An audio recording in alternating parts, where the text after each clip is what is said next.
تطغوا في الميزان وأقيموا الوزن بالقسط ولا تخسروا الميزان. الله الله الله سبحان الله.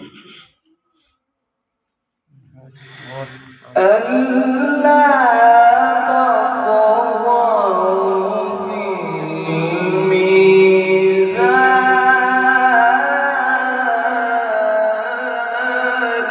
سبحان الله.